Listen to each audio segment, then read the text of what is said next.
चलो सब कुछ क्लियर है, आवाज साउंड चलो सब ठीक है। ठीक है भाई, लास्ट क्लास में हम लोग कर रहे थे ट्रायंगल लॉ, है ना। ट्रायंगल लॉ तो हो गया था अपना।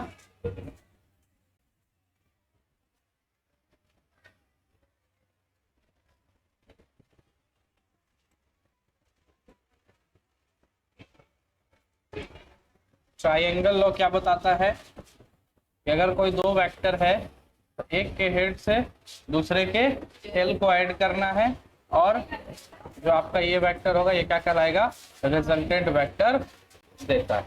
यही बात था ना। तो रिजल्टेंट वेक्टर किसके बराबर था, ए वेक्टर प्लस बी वेक्टर के बराबर।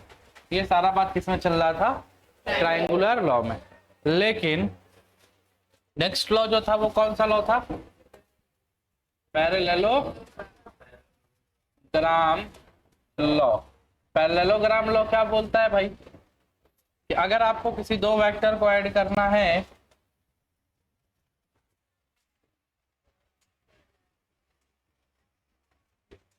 किसी दो वेक्टर को ऐड करना है, उससे कोई दिक्कत नहीं है,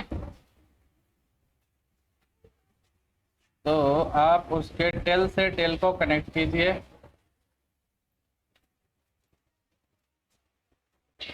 टेल टू टेल कनेक्ट होगा, ये आपका ए है और ये आपका बी। अब इसके बाद एंटीवायरस प्रोटेक्शन। इसके बाद की बात क्या है कि जब हम पैरेललोग्राम लॉ पढ़े थे तो पैरेललोग्राम लॉ में ये बताया गया था कि हमको इस लाइन के पैरेलल यहां से आगे बढ़ना है, यस और नो, और यहां से इस लाइन के पैरेलल हमको आगे बढ़ना, और जहां पर ये दोनों लाइन इंटरसेक्ट करेगा वही अपना क्या कहलाता है, रिजल्टेंट कहलाता है। थोड़ा साफ सुथरा बना लेते हैं कि अच्छा लगे।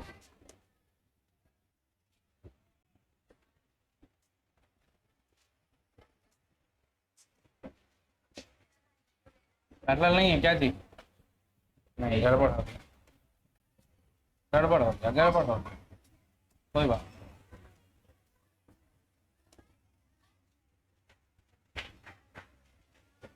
ये तो पैरेलल है, और अब हम ये भी पैरेलल।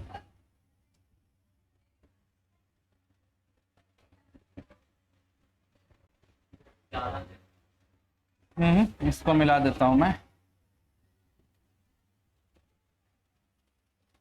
चलिए ओके, फ्रेम तो करेंगे मोटा एंड वाइट, फ्रेम इज मोटा एंड वाइट।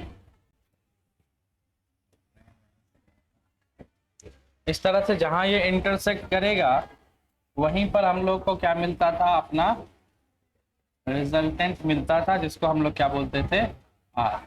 और आर बराबर हम यहाँ पर भी क्या बोल सकते हैं, ए वेक्टर प्लस बी वेक्टर। लेकिन यहाँ से एक और हमको कुछ मिला था, वो क्या मिला था याद है आप लोगों को, यहाँ से रिजल्टेंट निकालने का एक फॉर्मूला मिला था, अंडर रूट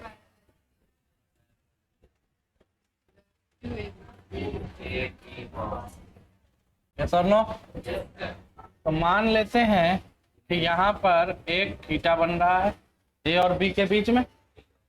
तो जिस तरह से थीटा ए और बी के बीच में बन रहा है, तो आप हमको बताइए कि यहाँ पर क्या बन रहा होगा। यहाँ का एंगल क्या कहलाएगा, थीटा ही कहलाएगा कि नहीं कहलाएगा। नाम दे देते हैं ए ओ बी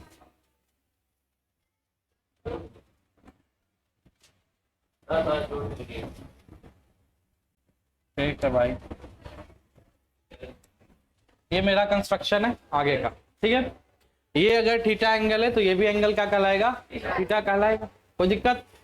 अब हम आपको इस ट्रायंगल में बोल रहे हैं, ध्यान दीजिएगा, इन ट्रायंगल पी सी और डी। कौन सा ट्रायंगल में देखना है, बी सी और डी में। जरा हमको बताइए साइन थीटा का वैल्यू क्या होगा, बोलो। C D by C D by B C. तो क्या हम यहां से बोल सकते हैं C D is equal to B C sine theta? हाँ या ना, बोल सकते हैं ना। और बी सी जरा देखो,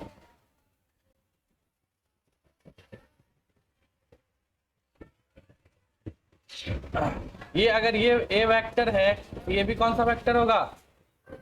दोनों पैरेलल है ना, तो बीसी की जगह पर हम ए बोल सकते हैं। तो C D is equal to, क्या मैं ए साइन थीटा बोल दूं? कोई दिक्कत किसी को? है कोई परेशानी? अच्छा, इसी तरह से जरा ट्राइएंगल ओ सी ओ डी में देखो, कहाँ ध्यान रखना है अब? सी ओ और डी में। सी ओ डी में, अच्छा सी ओ डी से पहले इसी में एक और चीज देख लो। इसी ट्राइंगल में हमको बता दीजिए टेन थीटा का वैल्यू या कॉस थीटा का। चलिए हाँ, कॉस थीटा क्या होगा? B D by B C. Very good, B D by B C. अच्छा भाई, तो क्या यहाँ से हम बी डी बराबर बी सी कॉस थीटा बोल सकते हैं? और क्या बी सी हमारा ए है कि नहीं है? तो क्या बी डी का वैल्यू हमको ए कॉस थीटा मिला, यहाँ से सी डी का वैल्यू ए साइन थीटा मिला। तो इसको हम बोल सकते हैं ए साइन थीटा और इसको बोल सकते हैं बी कॉस थीटा। और ये तो आपका पूरा बी है ही, ये पूरा बी और ये बी कॉस थीटा और ये वाला पार्ट ए। अब हमको लेकर के चलो ट्राइंगल सी ओ डी में। कौन सा ट्राइंगल में? सी ओ और डी में। सी ओ डी या सी डी ओ जो बोलो, इस ट्राइंगल में जाना है। तो क्या मैं इस ट्राइंगल में ये बात बोल सकता हूँ ओ सी का square is equal to C D का स्क्वायर प्लस ओ डी का स्क्वायर? कौन से थ्योरम से ये बात बोल रहा हूँ मैं? Hypotenuse theorem, Pythagoras theorem, Pythagoras theorem. AC क्या है अपना? रिजल्टेंट है ओसी, तो रिजल्टेंट का स्क्वायर। सी डी क्या है? ए साइन थीटा, तो ए साइन थीटा का स्क्वायर। ओडी क्या है? तो ओडी है बी प्लस, ओडी दो सेगमेंट से मिलके बन रहा है ना, बी और बी प्लस कॉस थीटा। तो हम बोल सकते हैं B plus B cos theta का होल स्क्वायर। अगले पेज पे चल रहे हैं। ए साइन थीटा का होल स्क्वायर क्या होगा? A square sine square theta, आया ना? और यहाँ पर ए प्लस बी का होल स्क्वायर करेंगे तो ए स्क्वायर प्लस 2ab प्लस का, तो ए स्क्वायर करेंगे तो क्या मिलेगा? B square 2 into B cos of theta, sorry A है ना, इधर गया भाई, ए कॉस थीटा है ना, यहाँ पर मैं गलती से बी कॉस थीटा लिख दिया हूँ। ध्यान नहीं देते हो क्या तुम लोग? थोड़ा थोड़ा ये क्या मिला था हमको? ए कॉस थीटा मिला था ना। यहाँ पर भी क्या होगा? हाँ, बी प्लस में ए कॉस थीटा। तो यहाँ पर अगर स्क्वायर करेंगे तो बी का स्क्वायर क्या देगा? बी स्क्वायर प्लस में 2 इंटू ए इंटू में बी कॉस थीटा और प्लस में A square cos square theta. हाँ या ना? ए प्लस बी का होल स्क्वायर। अच्छा, तो R square is equal to A square sine square theta plus, last वाला लिख रहा हूं, A square cos square theta plus B square plus 2ab cos of theta. यहां से ए स्क्वायर कॉमन लूं तो ये क्या हो जाएगा? Sine square theta plus cos square theta plus B square plus 2ab cos of, ये वैल्यू कितना हो जाता है? 1। तो आर स्क्वायर बराबर क्या मिल गया? A square plus B square plus 2ab cos of theta. तो आर बराबर क्या मिल जाएगा? अंडर रूट ए का स्क्वायर प्लस बी का square plus 2ab cos theta. यही हमारा रिजल्टेंट का वैल्यू होता है कि नहीं होता? और ये बात हमने क्या कर दिया? पहले भी किए थे और अभी भी कर दिया। अगर नोट्स में नहीं होगा तो लिख लीजिएगा, अगर होगा तो स्किप। बात समझ में आया? ये लॉ कौन सा लॉ था? पैरेलल, ये सारे एंगल के लिए एप्लीकेबल है। क्लियर बात। अब एनसीईआरटी का बुक लाओ।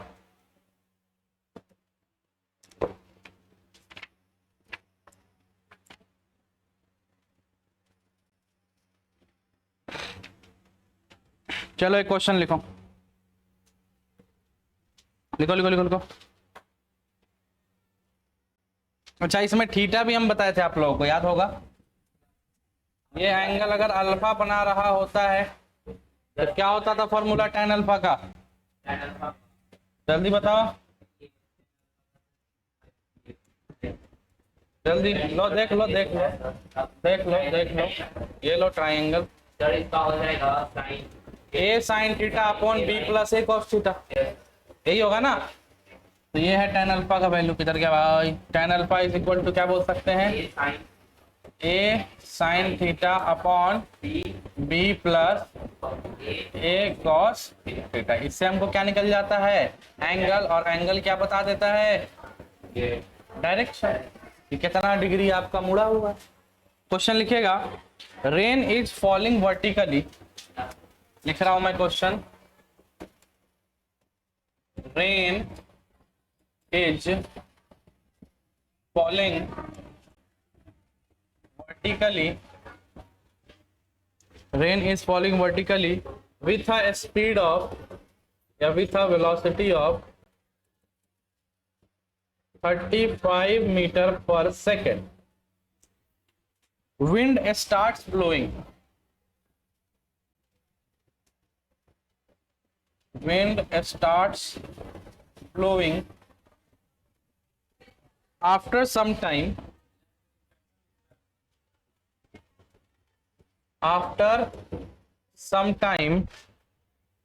with a speed of 12 meter per second.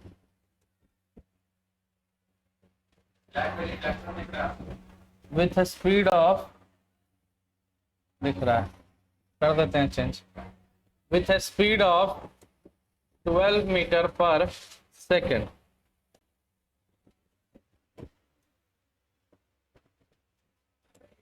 दिख रहा है ना? कलर चेंज कर देते हैं थोड़ा। क्लियर है? नहीं है विजिबल, अभी विजिबल है ना? तुम लोग को दिख रहा है कि नहीं? विथ स्पीड ऑफ कितना है? 12 metre per second in east to west direction, in east to west direction, in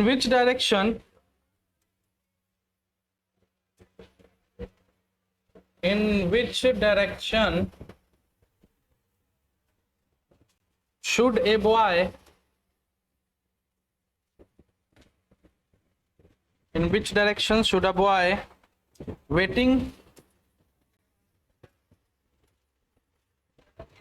at a bus stop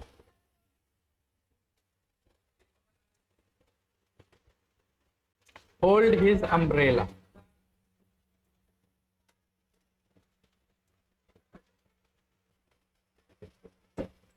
ये है सवाल।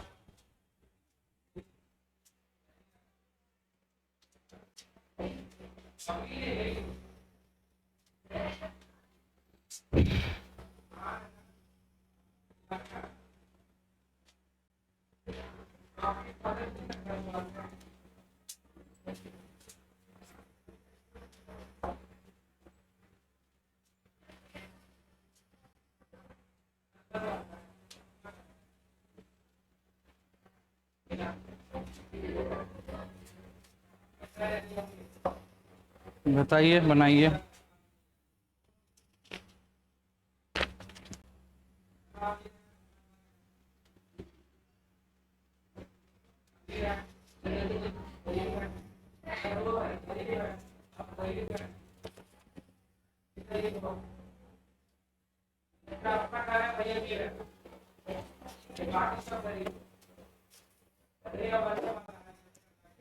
ना क्वेश्चन का मतलब पहले समझा दो मुझे, क्या बोल रहा है?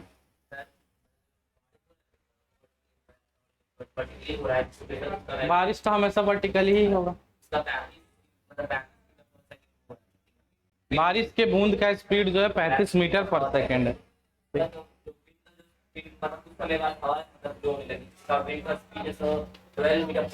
तो सोच के जरा देखो, फील करो, बारिश ऐसे हो रहा है और हवा चलने लगे तो पानी का डायरेक्शन क्या होगा, शिफ्ट होगा कि नहीं होगा?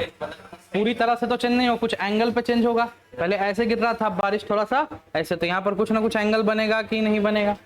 अब मान लो एक लड़का जो बस स्टॉप पर खड़ा है, उसको अपने अम्ब्रेला, अपने छाता को कितना डायरेक्शन पे मोड़ के रखना पड़ेगा कि उसको बारिश का पानी ना लगे।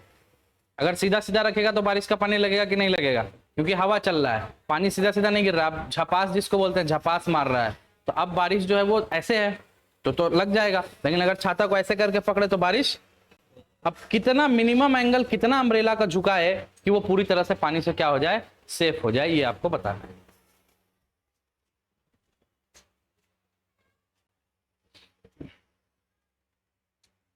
क्वेश्चन जैसा क्वेश्चन है नहीं, हलवा है क्वेश्चन। आओ थोड़ा सा समझो, क्वेश्चन तो प्रैक्टिस करते करते सीख ही जाओगे।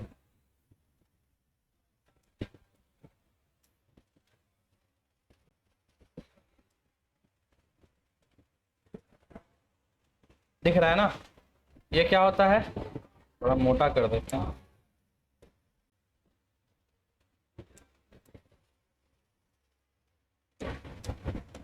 इसको क्या बोलते हैं? एक्स नहीं बे, अगर ये नॉर्थ है तो ये क्या होता है, साउथ। तो ये क्या होता है, तो ये क्या होता है? अच्छा, बारिश हो रहा है, बारिश कैसे होता है? बारिश तो हमेशा वर्टिकली होता है। बारिश कौन से कलर का होता है ये भी बता दो यार। मान लो यही कलर है बारिश का, ये बारिश हो रही है।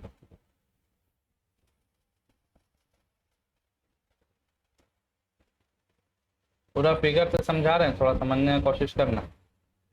ये बारिश हो रहा है, नॉर्मल केस है, अभी कोई हवा नहीं चल रहा है, ठीक है। अब क्या हुआ कि थोड़ी देर के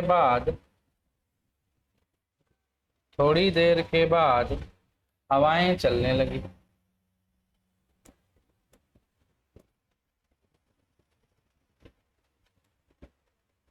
ये नॉर्मल केस था, यस और नो? थोड़ी देर के बाद अगर हवाएं चलेंगी तो ये सारी जो आपकी बारिश की बूंदें हैं, क्या ये हल्का सा ऐसे कर्व होगा कि नहीं होगा? हवा ईस्ट से वेस्ट चल रहा है ना, तो बारिश इधर ही झुकेगा। अब यहाँ पर जो लड़का खड़ा है, ये लड़का है, मान लो ये एक लड़का है, कोई सा भी लड़का है, इसने क्या पकड़ रखा होगा, अम्ब्रेला। तो अभी इस कंडीशन में तो अम्ब्रेला ठीक अपने ऊपर रखा होगा, बारिश से बच रहा होगा। लेकिन जैसे ही ये बारिश घूमा, इसको अपने अम्ब्रेला को किधर झुकाना पड़ेगा, इस साइड या इस साइड? इस डायरेक्शन में झुकाना पड़ेगा। यानी अब जो ये लड़का यहाँ पर खड़ा है भाई, इसको अपने अम्ब्रेला को किसी ना किसी एक डायरेक्शन में क्या करना पड़ेगा, झुकाना पड़ेगा। पहले अम्ब्रेला कैसा था, ऐसा था, और अब अम्ब्रेला क्या हो गया, झुक गया। तो यहाँ पर कुछ ना कुछ एंगल बना कि नहीं बना, हाँ या ना? ये एंगल बताने का, यही बताने का, कितना झुकाएगा बता दो। तो थोड़ा सा सवाल को समझिएगा। दो वेलोसिटी दे रहा है, वेलोसिटी कैसा क्वांटिटी होता है, कैसा होता है, वेक्टर। हवा किधर से किधर जा रही है, तो ये रहा east to west, this is the direction of wind speed VW। बोलेंगे कि नहीं बोलेंगे? हवा का स्पीड इधर ही है ना, ईस्ट टू वेस्ट, तो VW। बारिश कैसे हो रहा है, वर्टिकली, इसको क्या बोलेंगे, वेलोसिटी ऑफ। इसका रिजल्टेंट निकाल सकते हैं कि नहीं निकाल सकते हैं? कैसे निकलेगा इसका रिजल्टेंट? अंडर रूट VW का स्क्वायर प्लस VR का square plus 2VW VR into cos of theta. Cos theta में थीटा कितना रखोगे, कॉस 90 का वैल्यू, तो उसको लेने का कोई नीड है? यानी VR का स्क्वायर प्लस V ओमेगा का स्क्वायर कर दो, क्या मिल जाएगा, रिजल्टेंट मिल जाएगा, आया ना? तो रिजल्टेंट कितना आएगा जरा निकाल करके बताओ। V ओमेगा कितना है, VW कितना है भाई, विंड का स्पीड 12 स्क्वायर और इसका 35 स्क्वायर। इसको सॉल्व करके बताइए कितना आ रहा है।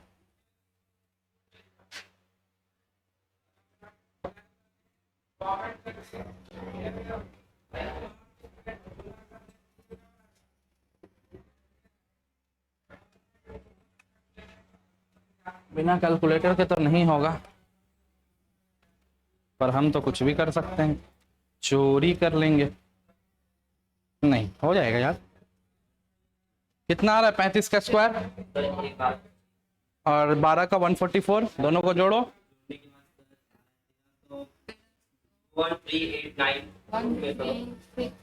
1369, ये 37 का रूट होता है। कितना का? यानी रिजल्टेंट आपको कितना मिल चुका है? 37 मीटर पर। यानी पहले हवा इधर चल रहा था, बारिश ऐसे हो रहा था, अब दोनों मिलकर कितना पार्टिसिपेट करेगा? ये इसका स्पीड है 35, इसका स्पीड है 12, तो 35 और 12 सीधे जोड़ेंगे तो कितना हो जाएगा? 47। पर 40 वेक्टर तो नॉर्मल एडिशन फॉलो नहीं करता है ना, तो रिजल्टेंट निकाले तो कितना मिला? 37 आया ना। पर हमको इससे मतलब तो है नहीं, हमको मतलब किससे है? एंगल से। और एंगल निकालने का फॉर्मूला हम आपको क्या बताए हैं? tan से निकलता है ना, tan अल्फा या tan थीटा जो बोल दो। tan थीटा बराबर क्या होता है? बेस बाई परपेंडिकुलर, यानी V W by V R. यही होगा कि नहीं होगा बताओ? बेस अपॉन परपेंडिकुलर ही तो होता है ना, ये परपेंडिकुलर अपॉन बेस होता है। बोलो V W by V R, perpendicular by base. बताइए वी डब्ल्यू कितना है? वी डब्ल्यू कितना है? 12। और वी आर कितना है? इसको जरा सॉल्व करो तो कितना आएगा? तो यहां से आपका tan थीटा आ रहा है 0.343, ठीक है। पर ये तो tan थीटा है, तुमको क्या चाहिए? थीटा चाहिए। तो थीटा इज इक्वल टू क्या लिखोगे? tan inverse 0.343। और ये वैल्यू कितना के बराबर होता है? ये बात तो आप लोग को पता ही होगा, पता है कि नहीं? बताइए tan इनवर्स 0.343 कितना के बराबर होता है? तो आप लोग को नहीं पता होगा। कितना डिग्री? 19 डिग्री। tan इनवर्स लिखे हैं, tan जब इधर आएगा तो क्या होगा? 1/10 होगा ना। हाँ उसी को tan इनवर्स पढ़ते हैं। तो अब दिमाग में आएगा कि सर ये सब बात तो हम कर लेंगे, पर यहाँ पर हमको कैसे पता चलेगा कि इसका वैल्यू यही होता है? तो ये आपको क्वेश्चन जहां पर भी पूछेगा वहां पर ब्रैकेट में लिख देगा कि tan इनवर्स इतना का वैल्यू इतना आपको लेना है। हाँ इतना तक तो निकालना पड़ेगा, ये चीज गिवन होगा आपको। या अगर कोई एग्जाम में कैलकुलेटर अलाउड होगा तो कैलकुलेटर के थ्रू तुम इसको कैलकुलेट कर सकते हो। क्वेश्चन बहुत अच्छा है, समझने वाला क्वेश्चन है, प्रैक्टिकल फीलिंग है, हम लोग करते आए हैं। सीधा बारिश हो रहा है, छाता सीधा पकड़ो, सामने से आ रहा तो छाता को हल्का आगे झुका दो, पीछे से आ रहा तो छाता पीछे कर दो, इधर से आ रहा तो इधर कर दो, इधर से आ रहा है तो इधर कर दो। पर अब फिजिक्स बोलता है कि इधर उधर तो तुम बहुत कर लिए, अब बताओ कितना एंगल पर झुकाओगे। तो उसको निकालने के लिए आपको कौन सा फॉर्मूला यूज करना पड़ेगा? tan थीटा, और थीटा पर हम कैलकुलेट कर सकते हैं। कोई दिक्कत?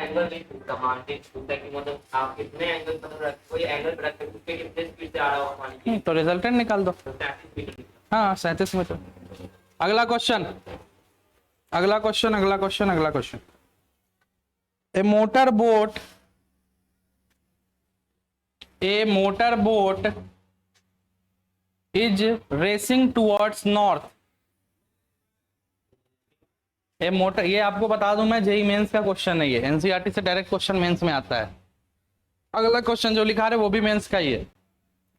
ए मोटर बोट इज रेसिंग, अरे बोट का स्पेलिंग होता है BOAT, नाव है।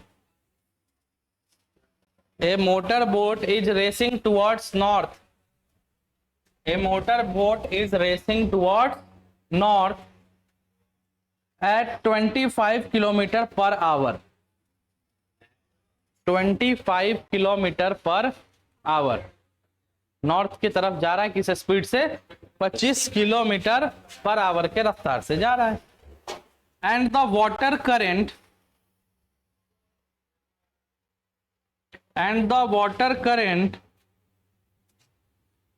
in that region the water current in that region is 10 kilometer per hour, is 10 kilometer per hour in the direction of in the direction of 60 degree east of south, in the direction of 60 degree east of south, in the direction of 60 degree east of south, find the resultant velocity of the boat. Find the resultant velocity of the boat. Find the resultant velocity of the boat. Find the resultant velocity of the boat. जल्दी से निकाल करके बता दो, बना लोगे तुम लोग, बहुत तेज हो।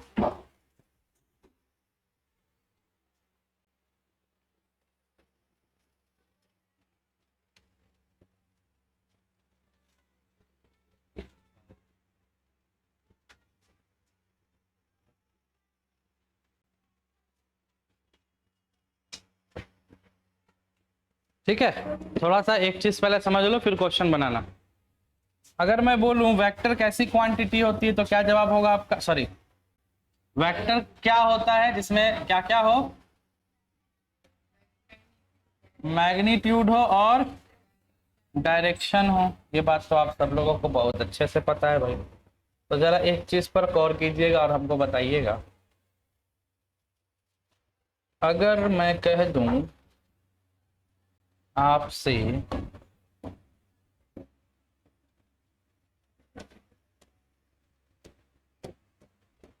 ये क्या होगा? North, south, east. और अगर मैं बोलूं कि इस ग्राफ में मुझे एक वेक्टर दिखाओ जो 5 मीटर ईस्ट में हो, कहाँ हो? तो ये देखो ईस्ट डायरेक्शन तो यही है, 1 2 3 4 5।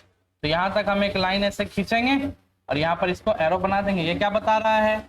ये 5 मीटर का है और क्या है? एक वेक्टर है जो किस डायरेक्शन में है। तो क्या 5 मीटर ईस्ट कैसे बना सकते हैं? आया ना? अगर बोला जाए 6 मीटर साउथ तो 6 मीटर साउथ में चलोगे।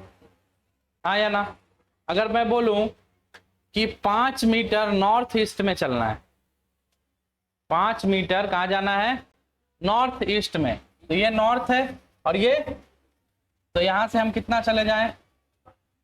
5 मीटर। अभी एंगल नहीं है, है ना? तुम ये भी 5 मीटर दिखा सकते हो, ऐसे भी दिखा सकते हो, ऐसे भी दिखा सकते हो, ऐसे भी दिखा सकते हो, ऐसे भी दिखा सकते हो। ये सब 5 मीटर नॉर्थ ईस्ट है क्योंकि एंगल नहीं बताया है। तो तुम इस बीच में कहीं भी जा सकते हो 5 मीटर। लेकिन अगर मैं बोलूं 5 metre in the direction of north east with the angle of 60 degree, अब बताओ, ये दूसरे साइड ले लेते हैं। यहां पर मैं बोल रहा हूं 5 metre in the direction of south, 5 metre in the direction of 60 degree to the north west. तो कैसे बनाओगे भाई? नॉर्थ वेस्ट में एक बनाओगे, कितने मीटर पे? 5 मीटर। और कितना एंगल होना चाहिए? अब हमारा सवाल ये है कि 60 डिग्री ये बनेगा या 60 डिग्री ये बनेगा, बस ये बता दोगे, खेल खत्म। कौन 60 डिग्री बनेगा? क्वेश्चन क्या बोले? North south. नॉर्थ साउथ बोला हूँ, नॉर्थ वेस्ट। हाँ सॉरी, नॉर्थ वेस्ट बोला हूँ। हाँ जी जी, बताइए, बाकी लोग भी बताइए, सोचिए थोड़ा, बिना सोचे काम नहीं होगा।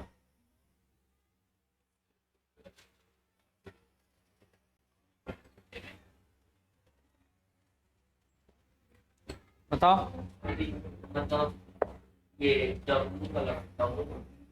तो देखो, जो नाम पहले लिया जाए, क्या बोल रहा हूं मैं? जो नाम पहले लिया जाए, क्या बोल रहा हूं मैं? 5 metre north west 60 degree, 5 metre north west 60 degree. तो ये जो एंगल बनेगा वो नॉर्थ में बनेगा। कहाँ बनेगा? तो ये 60 और ये कितना हो जाएगा? 30। ठीक है, एक तो ये तरीका है। दूसरा क्वेश्चन का तरीका होता है, जैसे मैं बोलूं 60 degree west of east, 60 degree west of east, ऐसे अगर बोल दिया जाए तो उल्टा चलना है, जो बाद में है उसमें एंगल बनाना है। वेस्ट ऑफ ईस्ट क्या मतलब हुआ भाई? अच्छा वेस्ट ऑफ ईस्ट तो हो ही नहीं सकता है, वेस्ट ऑफ साउथ बोल देते हैं, वेस्ट ऑफ साउथ। तो वेस्ट ऑफ साउथ तो यही है, और ये कितना चलना है 5 मीटर, और मैंने बोला क्या है भाई वेस्ट ऑफ साउथ, तो वेस्ट से ना बना करके किससे बनाएंगे, साउथ से बनाएंगे। तो आगे वाले में क्या question 5 metre in the direction of north west 60 degree not south में। तो कहीं पर भी ये ऐसा टर्म आ जाए ऑफ लगा करके वेस्ट ऑफ साउथ, तो कहां बनेगा साउथ में। कहीं पर आ जाए ईस्ट ऑफ साउथ, तो कहां बनेगा, देखो तुम्हारे क्वेश्चन में एंगल किस में दिया हुआ है, साउथ में दिया होगा साउथ ईस्ट ऑफ साउथ, तो एंगल कहां बनेगा साउथ में बनेगा। तो बस यही चीज समझाना था मुझे। तो क्वेश्चन जरा ध्यान से समझते हैं। देखिए आप लोग का ही क्वेश्चन है, एक बोट है जो किधर जा रहा है नॉर्थ डायरेक्शन में, यही था ना नॉर्थ, ये कितना स्पीड से जा रहा है 25 किलोमीटर पर। अब पानी का करंट मतलब होता है पानी का धारा, वो किस डायरेक्शन में है नॉर्थ ईस्ट में। पहले बताओ हाँ ईस्ट और साउथ में है, यानी ये नॉर्थ है तो ये क्या होगा ईस्ट होगा, ये क्या होगा वेस्ट, और ये क्या होगा। तो यानी कहने का मतलब मैं बस समझाने के लिए इसको बनाया हूं, तो क्या मैं बोल सकता हूं इस डायरेक्शन में क्या होगा स्पीड ऑफ करंट होगा यानी VC, और इस डायरेक्शन में क्या होगा VB, इधर बोट का स्पीड है और इधर करंट का स्पीड। अब सवाल क्या है कितने डिग्री पर, और ईस्ट ऑफ साउथ यानी एंगल किससे बनेगा, यानी यहां पर एंगल ये दे रखा है आपको कितना डिग्री 60 डिग्री। ठीक, अब रिजल्टेंट पूछ रहा है, तो रिजल्टेंट तो तुम लोग को पता है, यहां से इसके पैरेलल लाइन ड्रॉ करेंगे, यहां से इसके पैरेलल, और जहां कट करेगा वहां पर क्या बन जाता है रिजल्टेंट। और रिजल्टेंट निकालने का फॉर्मूला भी तुम्हारे पास पता है क्या, a² + b² plus 2ab cos। अब सवाल ये है कि ये थीटा क्या होता है, किसके किसके बीच का एंगल होता है ये थीटा, ये थीटा किस किस के बीच का एंगल होता है, हाँ ए और बी के बीच का। तो यहाँ पर दो टर्म कौन कौन सा है VB और VC, तो हमको इसके बीच का एंगल चाहिए होगा ना। तो इसके बीच का एंगल कितना है, ये पूरा 180 होगा, ये पूरा स्ट्रेट लाइन, ये पूरा एंगल कितना होगा, और ये पार्ट 60 है, तो बचा हुआ यानी थीटा की जगह पर कितना डालना होगा 120 डिग्री। और रिजल्टेंट आपका अब निकल जाएगा 25 का स्क्वायर प्लस इधर कितना है करंट का स्पीड कितना है 10 का स्क्वायर प्लस 2 × 25 × 10 × cos ऑफ कितना 120 डिग्री, तब जाकर के रिजल्टेंट निकले। √950, तो 950 लगभग किसका होता है, जरा इसको सॉल्व कर लेते हैं कितना आता है। 25 का स्क्वायर हो गया 625, 10 का स्क्वायर हो गया 25 दूना 50 का है, ये हो गया 500। cos 120 का वैल्यू कितना होता है -1/2, माइनस का 1/2, 2 से कितने टाइम्स में जाएगा ये 250 टाइम्स में जाएगा। तो 625 और 100 कितना हो गया 725 में से 250 घटा दो 725 - 250 कितना हो जाएगा 5 का 5, 12 में से 5 गए और 7, 6 में से 2 गया 4, 475। 22 का स्क्वायर कितना होता है 22 का स्क्वायर कितना होता है निकाल के देखो ना 484। तो लगभग इसको हम बोल सकते हैं ना, क्या बोल सकते हैं कि नहीं बोल सकते हैं बताओ। अप्रोक्स कितना आ गया 22 मीटर पर सेकेंड, यही क्या है आपका रिजल्टेंट है, हाँ या ना। अब इसमें गलती होने की संभावना क्या क्या है वो हम आपको वापस से बताते हैं। सबसे पहला आप गलती कीजिएगा सीधे 60 को यहाँ पुट कीजिएगा, जो हो जाएगा गलत, पहला गलती है। दूसरा गलती आपको ये मालूम होना चाहिए कि साउथ ऑफ ईस्ट बोल रहा है, ईस्ट ऑफ साउथ बोल रहा है, ईस्ट ऑफ नॉर्थ बोल रहा है, क्या बोल रहा है, कहाँ पर एंगल को बनाना है। तीसरा बात फॉर्मूला मालूम होना चाहिए, और चौथा बात थोड़ा सा अप्रोक्सीमेशन करने आना चाहिए। 475 है तो हमको पता है कि 22 का 484 होता है, तो 484 से तो कम ही है पर बहुत ज्यादा कम नहीं है। तो ऑप्शन देखेंगे कहीं पर 21.8 21.9 है सही, कहीं पर लगभग 22 है तो वो भी सही होगी। क्लियर हो गया बात, समझ में आया किस तरह से वेक्टर का क्वेश्चन पूछता है फिजिक्स। इसी तरह से पूछता है वेक्टर का क्वेश्चन। चलिए, very good very good very good. Okay, एक और क्वेश्चन लिखिए, एक और क्वेश्चन लिखिएगा। And the question is the position of A particle is given by the position of a particle the position of a particle is given by the position of a particle is given by r is equal to, दिख नहीं रहा है क्या यार? अच्छा दिख रहा है, दूर से नहीं पता चला। r is equal to 3.0 t into I cap plus 2.0 t square j cap plus 5.0 k cap।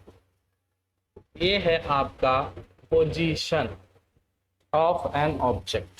किसी ऑब्जेक्ट का क्या गिवन है? पोजीशन गिवन है। अब आगे लिखिए, where t is second, where t is second, find velocity and the acceleration of the particle। find the velocity and the acceleration of the particle। Velocity पता करना है और एक्सेलरेशन पता करना है। दूसरा क्वेश्चन इसी के अंदर, find the magnitude and the direction, find the magnitude, find the magnitude and the direction of velocity, find the magnitude and the direction of velocity at 1 second, at 1 second। तो आप लोग को पता होगा वेलोसिटी का क्या फॉर्मूला होता है?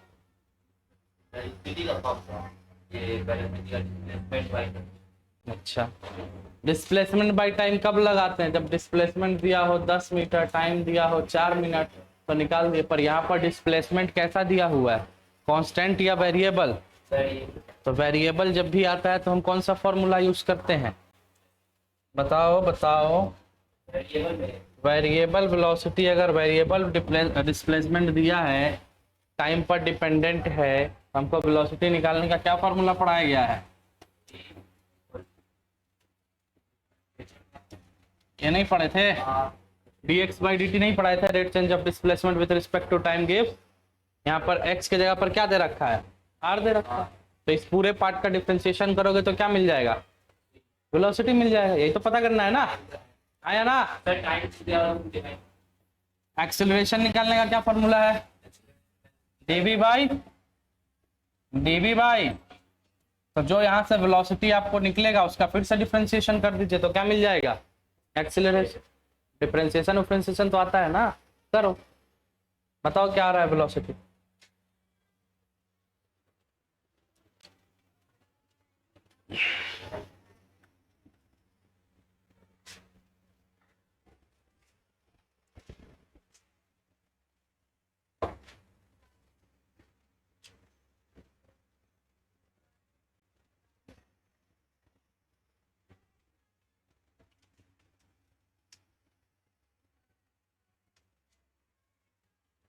देखो भाई, नहीं आ रहा है तो d/dt क्या रखना है यहाँ पर? 3t I cap 2t square j cap plus में 5 इंटू k कैप। 3 यहाँ से बाहर आएगा, ध्यान दो अब सब लोग। 3 यहाँ से कांस्टेंट बाहर जाएगा, dt/dt क्या हो जाएगा? 1, और बचा क्या? I cap. तो पहला स्टेप से क्या निकला? 3 इंटू I कैप। दूसरा स्टेप से 2 कांस्टेंट बाहर, टी स्क्वायर का डिफरेंशिएशन क्या होगा? 2t, और यहाँ से क्या निकलेगा? j cap. 5 एक कांस्टेंट है, के भी एक कांस्टेंट है, तो इस पूरे का डिफरेंशिएशन क्या हो गया, तो वेलोसिटी आपको क्या मिला, 3i cap plus 4t j cap. This is the velocity. कोई दिक्कत हो गया क्या इस क्वेश्चन में? बहुत बड़ा पहाड़ टूट गया क्या इस क्वेश्चन को बनाने में? समझ में क्यों नहीं आ रहा? प्रैक्टिस नहीं कर रहे हो, रिवीजन नहीं कर रहे हो, यही बात। अब ये जो आया इसका क्या कर दो, क्या सर बोलो।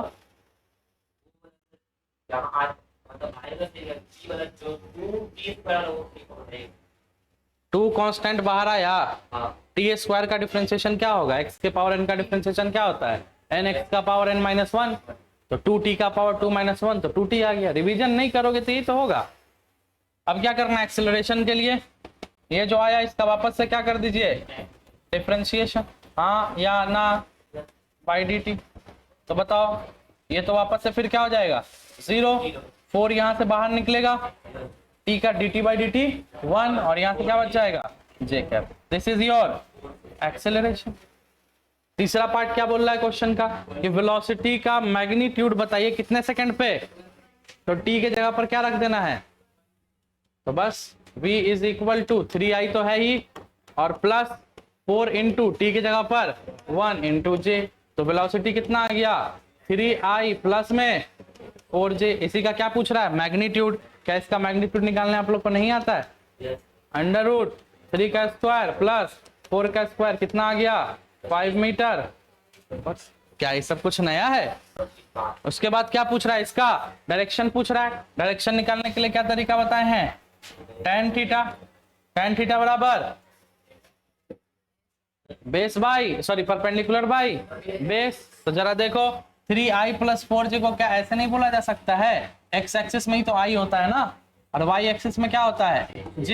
तो 3i का मतलब इसमें कितना चला होगा, 3, और इसमें कितना चला होगा, 4। तो ये क्या एक ट्राइंगल बन रहा है कि नहीं, तो ये एंगल क्या है, थीटा। तो tan थीटा बराबर क्या मैं 4/3 नहीं बोल सकता हूँ, और 4/3 के बारे में हम आपको बताए हुए हैं बहुत बार, जो बात आप याद रखें, देखिएगा हमेशा, जब ये 4 हो और ये 3 हो तो ये कितना हो जाता है, 5 हो जाता है। एक केस ऐसा भी आपको बार बार देखने को मिलेगा कि ये भाई साहब 3 हो जाए और ये 4 हो जाए, तो भी ये कितना होगा, 5 होगा। जब ये 3 होगा तो ये एंगल होता है 43 डिग्री। जब ये 3 होता है तो ये एंगल कितना होता है, और जब ये 4 होता है तो ये एंगल हो जाता है तुम्हारा, एक सेकंड, 54 शायद,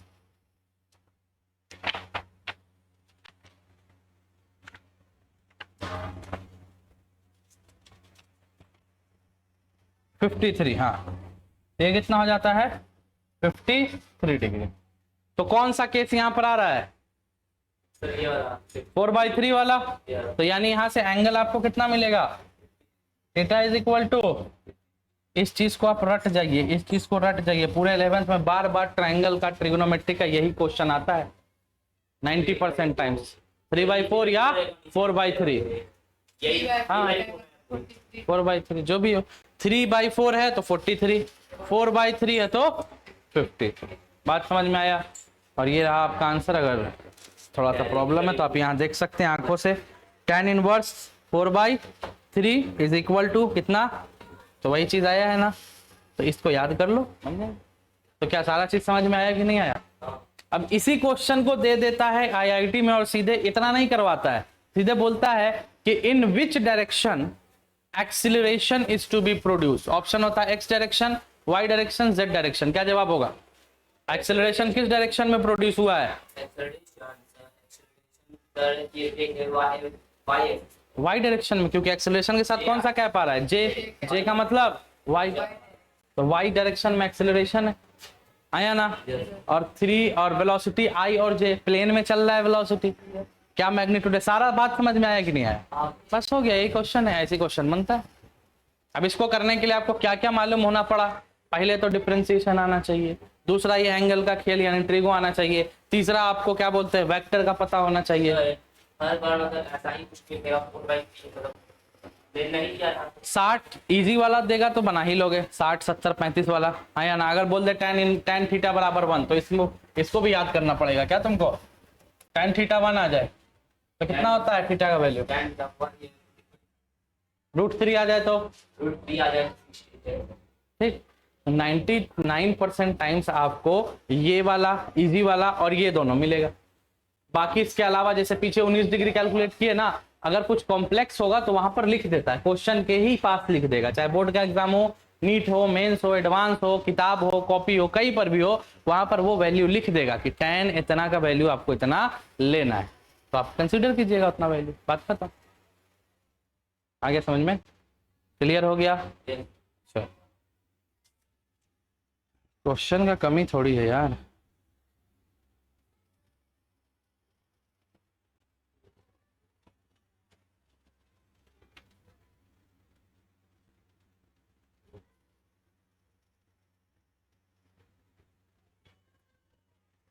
चलिए अब आगे हम लोग बढ़ते हैं थोड़ा सा अपने बातों को लेकर के, और अब हम लोग पढ़ते हैं व्हाट इज दिस, लॉ सब पढ़ लिए। अब अपन लोग पढ़ेंगे टाइप्स ऑफ वेक्टर। कौन सा वेक्टर? Type of vector. ये भी हम आपको बता चुके हैं। ये देखिए, ये दोनों वेक्टर कैसा वेक्टर कहलाएगा? ये दोनों कैसा कहलाएगा? यानी एक इस डायरेक्शन में चल रहा है, दूसरा अपोजिट में, तो वो एक दूसरे के एंटी पैरेलल। क्या ये दोनों वेक्टर इक्वल है? डायरेक्शन सेम है पर मैग्नीट्यूड, क्या ये दोनों इक्वल है? ना तो डायरेक्शन सेम है, ना तो मैग्नीट्यूड इक्वल है। डिस्प्लेसमेंट वेक्टर क्या होता है? बस डराया जाता है इसे डिस्प्लेसमेंट वेक्टर, पोजीशन वेक्टर बोल के, कोई बड़ा बात नहीं है। मान लो ये आपका इनिशियल पॉइंट है और ये आपका फाइनल पॉइंट, तो इनिशियल से फाइनल के बीच का डिस्टेंस क्या कहलाता है? क्या कहलाता है? और डिस्प्लेसमेंट कैसा क्वांटिटी होता है? Vector quantity. तो डिस्प्लेसमेंट को ऊपर एरो लगा देंगे, यही क्या कहलाएगा? Displacement vector.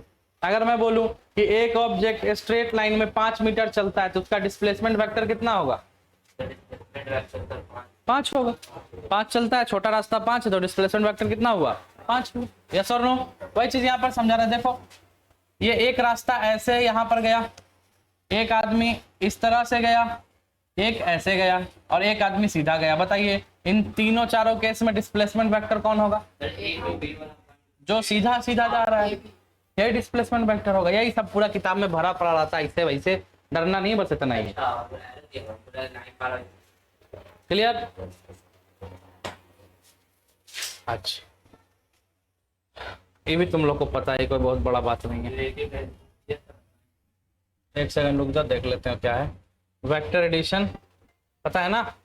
ये बी है, ये ए है, तो इसके पैरेलल इसको ड्रॉ किए, इसके पैरेलल इसको ड्रॉ किए, ये सी यानी रिजल्टेंट वेक्टर हो गया। तो सी किसके बराबर होगा? बी प्लस ए कर दो या ए प्लस बी कर दो, यही होगा ना रिजल्टेंट वेक्टर। इस लॉ को कौन सा लॉ बोलते हैं? Parallelogram law. और क्या है? Graphical method of vector addition. Okay, graphical subtraction. चलिए कोई बात नहीं। अब इतना के बाद हम लोग अपना एक पेज ऐड करते हैं और यहाँ से हम लोग सीखते हैं। अबे व्हाइट बैकग्राउंड भी ठीक है लेकिन ना, दिख रहा है ना व्हाइट? चलो बोर्ड मार्कर वाला फिल करवाते हैं। एडिशन ऑफ वेक्टर आता है ना? बोलो, हम सिर्फ क्वेश्चन देंगे, तुम लोग करके दिखाओगे, बात खत्म। A vector is equal to 3i cap plus 4j cap minus 2k cap. B vector is equal to 2i minus 3j plus का 4k। हमको जवाब चाहिए A vector plus B vector कितना, B vector minus A vector कितना, A vector minus B vector कितना, A vector plus B vector का magnitude कितना, B vector minus A vector का मैग्नीट्यूड कितना। ये सारा काम आप लोग को करके बताना है और कीजिए जल्दी से।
बन गया सब?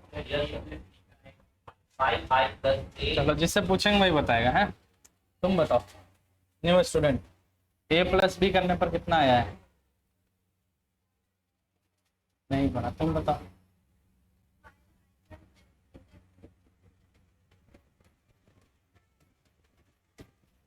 देखो भाई जिसको नहीं आया समझो, 3 में 2 जोड़ेंगे कितना मिलेगा?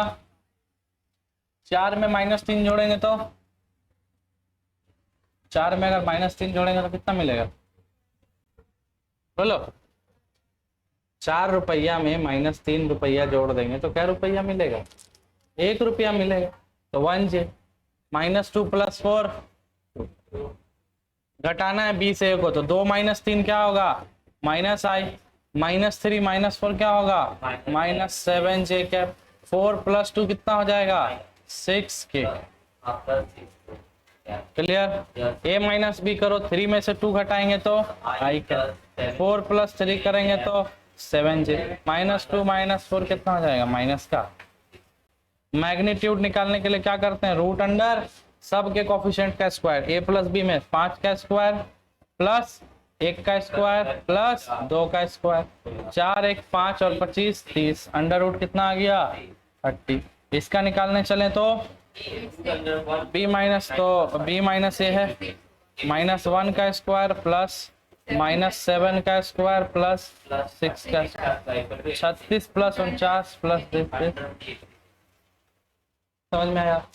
इस तरह से वेक्टर का एडिशन, सब्सट्रैक्शन, मैग्नीट्यूड वगैरह निकलता है। और क्या पढ़ाए थे भाई? प्रोडक्ट पढ़ाए कि नहीं? प्रोडक्ट भी पढ़ाए हो ना? 2 टाइप का प्रोडक्ट होता है। एक एक एग्जांपल करेंगे, बाकी तुम लोग कर लोगे।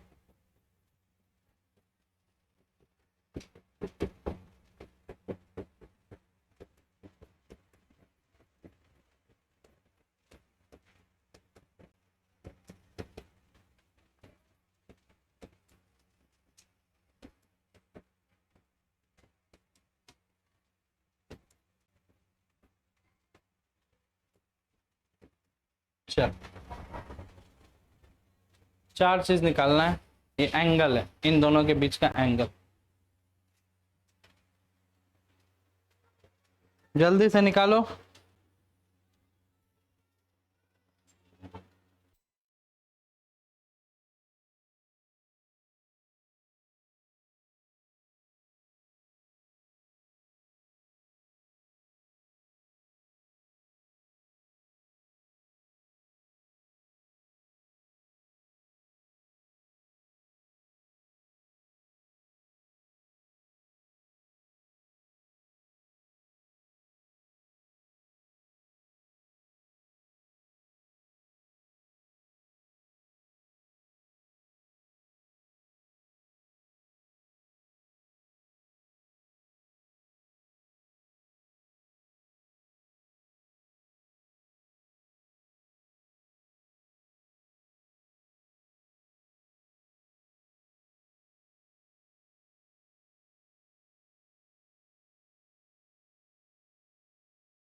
चलिए क्या समाचार है बताइए।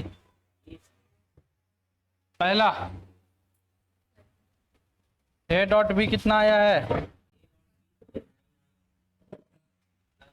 तो देखो ए डॉट बी करने के लिए क्या करते हैं, पहले 3i plus 4j minus 2k dot 3i plus 3j plus 2k, है ना।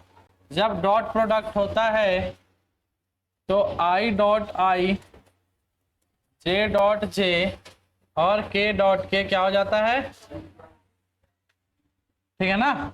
और बाकी जो है i dot j, j dot k, sorry k dot i, ये सब क्या हो जाता है। तो जब भी डॉट प्रोडक्ट करते हैं तो क्या बताए थे, जो है सेम को सेम से कर दो, i वाले को i से, j वाले को j से, k वाले को।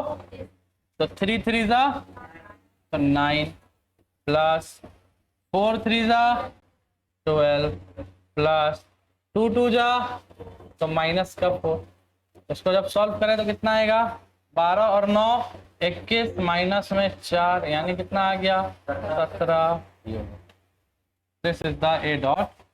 क्या आया है सबका? ए क्रॉस बी का अगर बात करते हैं तो यहाँ पर हम लोग लिखते हैं i, यहाँ लिखते हैं j, यहाँ लिखते हैं, और क्लॉकवाइज चलते हैं। कैसे चलते हैं? अगर क्लॉकवाइज रोटेशन है तो पॉजिटिव i क्रॉस j तो क्या बच गया k, तो k हो गया। j क्रॉस k तो क्या बच गया i, k क्रॉस i तो क्या बच गया j। ये होता है फॉर्मूला। फिर अगर उल्टा चले तो i क्रॉस k तो क्या हो गया माइनस का j, k क्रॉस j तो क्या हो गया माइनस का i, और j क्रॉस i तो क्या हो गया माइनस का k। ये सब हो जाता है। और अगर सेम सेम हो i cross i, j cross j और k क्रॉस k, तो ये सब क्या हो जाता है 0 हो जाता। अब a क्रॉस b करने का आपको हम तरीका बताए हैं कि मैट्रिक्स बनाएंगे, डिटरमिनेंट यहाँ लिखेंगे i, यहाँ लिखेंगे j, यहाँ लिखेंगे i j k का वैल्यू उठाते हैं। i में 3 3, j में 4 3 माइनस 2 और 2, यहाँ पर लिख देते हैं भाई 3 और 3, 4 और 3 माइनस 2 और 2। अच्छा, उसके बाद क्या करते हैं, a क्रॉस b ही तो निकालना है ना। तो सबसे पहले i को लिखते हैं यहाँ पर, तो i का पूरा टर्म गायब हो जाएगा। जैसे i लिखेंगे तो i पे ध्यान ही नहीं देना है। बचा क्या j और k, तो j और k जैसे देखेंगे तो मल्टीप्लाई 4 2 जा 8 और माइनस 3 2 जा माइनस का 6। एक बार जब प्लस में लिए वैल्यू तो दूसरी बार माइनस में। और अब क्या लिखेंगे j, तो j का टर्म पूरा गायब आया ना। तो j का टर्म जब पूरा गायब हो जाएगा तो अब बचा क्या 3 2 जा 6 माइनस माइनस का 6। फिर लिखेंगे प्लस k, तो k पूरा गायब, तो बचा क्या 3 3 जा 9 माइनस का 12। जब इसको सॉल्व करें तो कितना आ गया 14 i कैप माइनस 12 प्लस का 12 j कैप और माइनस का 3 k कैप। क्या यही आया है सबका? बताइए क्यों? 6 6 माइनस 12 माइनस माइनस प्लस नहीं हो जाएगा, बाहर माइनस नहीं लगा हुआ। अब इसी का हमको क्या निकालना था, मैग्नीट्यूड निकालना है ना। तो क्या करेंगे 14 का स्क्वायर 12 का स्क्वायर और माइनस 3 का। 14 का स्क्वायर कितना हो गया 196, 12 का 144, 3 का 9, जोड़ो कितना आ गया 196 और 4 200, 200 और 100 300 313। कितना आ रहा है जी, कितना आ रहा है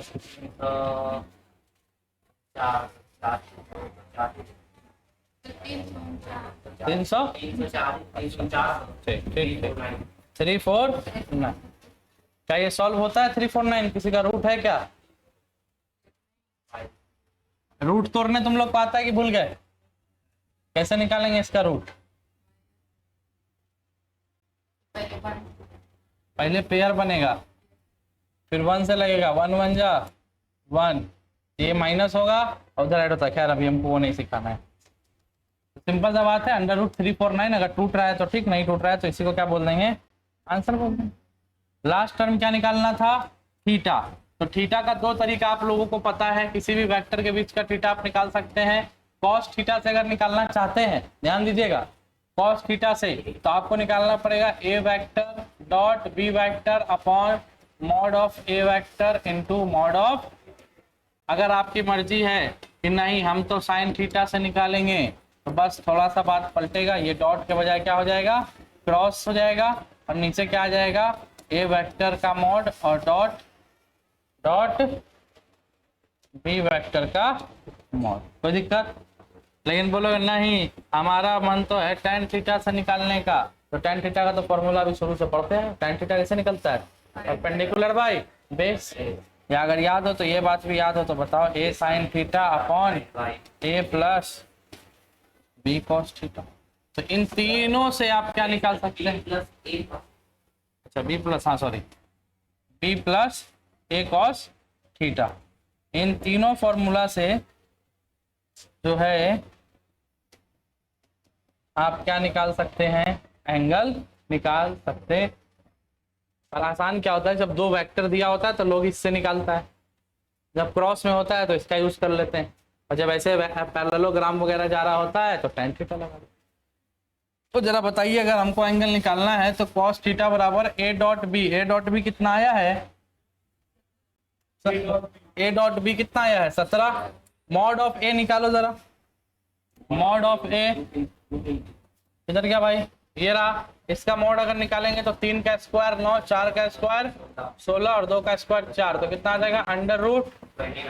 इसका अगर करें तो 9 9 9 18 और 2 18 4 22, यानी कितना हो गया, ये हो गया 17 upon under root 29 into under root 22। क्या ये मल्टीप्लाई हो सकता है, ये तो मालूम है ना, कितना होगा मल्टीप्लाई होके, बताओ, 22 गुने 29,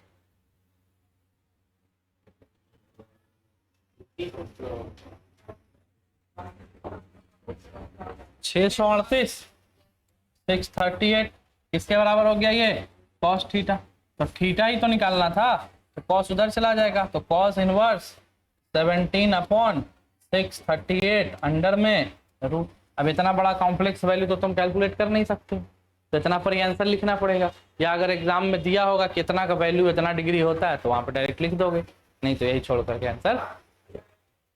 तो इस तरह से जोड़ घटाओ गुना भाग एंगल वैंगल हर चीज हम लोग करते हैं, ठीक है, कोई दिक्कत। अच्छा, अगर कोई दो वेक्टर ऑर्थोगोनल है, इसका क्या मतलब है,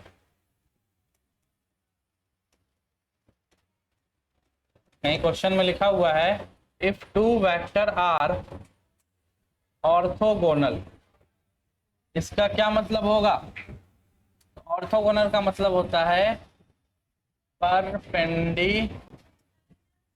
आ जाओ, क्या बोला जाता है, परपेंडिकुलर। यानी मान लो अगर ए वेक्टर इधर है तो बी वेक्टर कहाँ होगा, इधर होगा। कितना डिग्री बन रहा होगा उनके बीच में, यस और नो।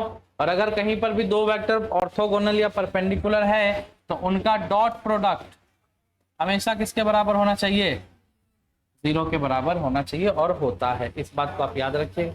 और अगर कोई दो वेक्टर पैरेलल है, कोई दो वेक्टर क्या है, कोई दो वेक्टर अगर पैरेलल है तो उनका क्रॉस प्रोडक्ट हमेशा क्या होगा, हमेशा क्या होगा, 0। क्या, हाँ वैल्यू बदल जाएगा, समझ में आया। ये दो केस, परपेंडिकुलर में डॉट प्रोडक्ट 0 होता है और इसमें क्रॉस प्रोडक्ट 0 होता है, समझ में आ गया नहीं बात। अगला क्वेश्चन करके दिखाइएगा, find the value of lambda if A vector 2i - 3j + 4k is orthogonal to b vector is equal to lambda I cap plus 4j minus का 2k। चलो ये क्वेश्चन है, इस लेमडा का वैल्यू कैलकुलेट करना है जब ए वेक्टर बी वेक्टर आपस में क्या हो, ऑर्थोगोनल। तो जल्दी से लेमडा निकाल करके बताओ कितना आ रहा है।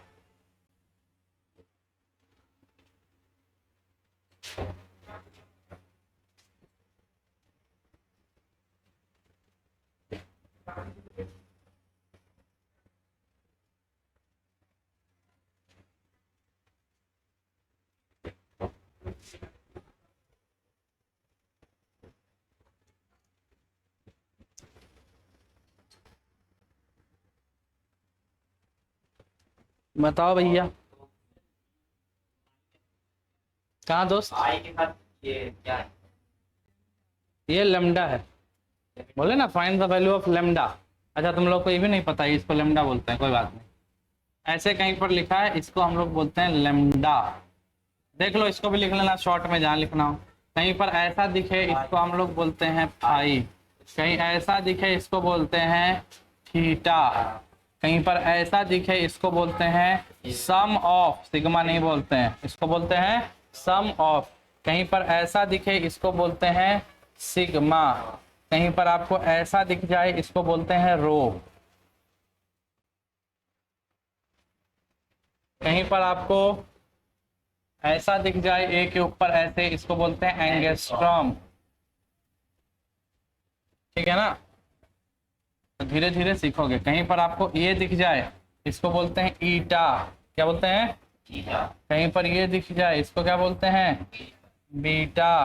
कहीं पर ये दिख जाए इसको क्या बोलते हैं? अल्फा। कहीं पर ये दिख जाए इसको क्या बोलते हैं? गामा। ठीक, जो नहीं पता उसको लिख लो या देख के समझ लो क्या है। यही सब नाचेगा, alpha beta gamma theta beta eta. क्या पिकोमीटर? 10⁻⁻12 होता है। तुम पिकोमीटर पे काले चला गया? तुम्हारा दिमाग थोड़ा सा बौखलाया रहता है क्या जी? कहीं से कहीं पहुंच जाता है। सिंबल बता रहे हैं अभी ना। पिकोमीटर का कोई सिंबल नहीं होता है, पिकोमीटर PM लिखा जाता है। तो ये कोई सिंबल थोड़ी है। पी तो पता ही तुमको, M भी पता है, कोई नया बात थोड़ी है। 10⁻⁻12। चलिए खैर ये हटाइए। अब आप लोग उसका आंसर दीजिए मुझे। ये सब जिंदगी में कभी पीछा नहीं छोड़ेगा, आएगा घूम घूम के बार बार। लेमडा को वेवलेंथ बोलते हैं, पढ़ोगे आगे वेवलेंथ, फ्रीक्वेंसी। 3 इडियट मूवी कौन कौन देखा है? बस 2 ही आदमी? 3 4? जो नहीं देखा है जाके एक बार देखो यार, मजा आएगा। 3 इडियट देखो। हो गया? बन गया? आंसर बताइए। करो A.B करो ना, क्या दिक्कत हो गया है? लिखो A को, B को लिखो। हाँ तो वही तो करना है, लेमडा का वैल्यू निकालो करके। नहीं आ रहा है निकालने? गजब हाल है। A vector dot B vector बराबर 0। A वेक्टर कितना है? 2i माइनस, चलो अब यहाँ देखो 3j प्लस 4k। इसका डॉट प्रोडक्ट किसके साथ करना है? लेमडा i प्लस का 4j माइनस का 2k बराबर किसके रखना है?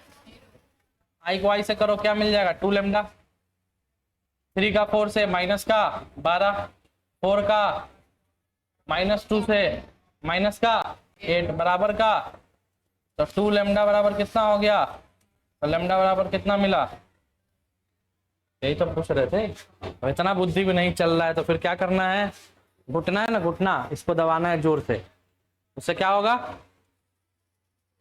घुटना जोर से दबाने से क्या होगा? दिमाग चलेगा ना। तुम लोग का दिमाग घुटना में आ गया है, जाम हो गया, उसको दबाओ। उससे भी काम नहीं चले तो चुल्लू भर पानी लाओ, एक एक्सपेरिमेंट करके दिखाते हैं, तब अकल चलेगा।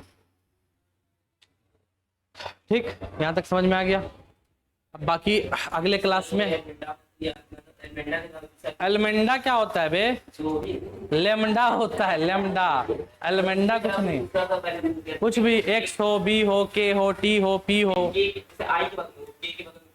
सेम काम। J के बगल में सेम काम। लेमडा की जगह पर A B C D हो जाए। इसके जगह डॉट प्रोडक्ट ना देते, ये दे देता सब पैट, मतलब सिंपल है नहीं, डॉट प्रोडक्ट नहीं, मल्टीपल प्रोडक्ट था इनका वेरिएशन। क्रॉस प्रोडक्ट बोलता तो क्रॉस करके 0 रखते तो इसका वैल्यू कुछ और आता। क्रॉस करके 0 कब डालोगे? जब 2 वेक्टर क्या होगा?